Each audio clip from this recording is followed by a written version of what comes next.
વનસ્પતિના ભાગો, મૂળ, પ્રકાંડ, પર્ણ વિશે જોઈએ. એ પર્ણનું કાર્ય પણ જોઈએ કે બરાબર પર્ણ શું કરે?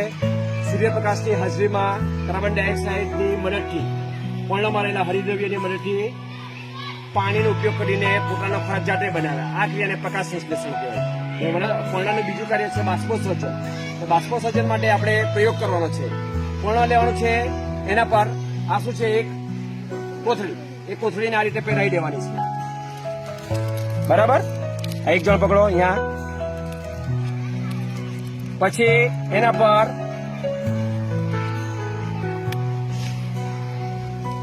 શું બાંધી દેવાની છે? આ રીતે દોરી.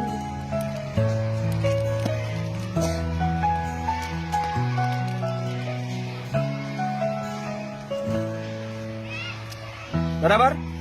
આ એક પર્ણ લીધું છે. પર્ણ પર કોથળી પહેરાઈને શું બાંધી દીધું છે? એના પર દોરી.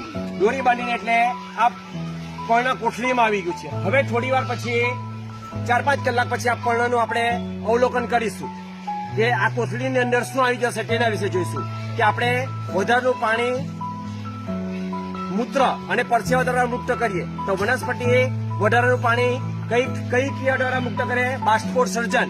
બરાબર? કે વનસ્પતિ વધારાનું પાણી જે મુક્ત કરે તે બાષ્પોત્સર્જનની ક્રિયા દ્વારા મુક્ત કરે છે. બરાબર? તો આમાં થોડો 4-5 કલાક પછી આપણે જોશું તો આમાં પાણીના ટીપા તમને જોવા મળશે. અને આ ક્રિયાને કઈ ક્રિયા કહેવામાં આવે? બાષ્પોત્સર્જન. અહીંયા ધ્યાન આપો. કઈ ક્રિયા કહેવાય? બાષ્પોત્સર્જન. આ કોથળીમાં પાણીના ટીપા તમને જોવા મળશે. સમજ પડી ગઈ?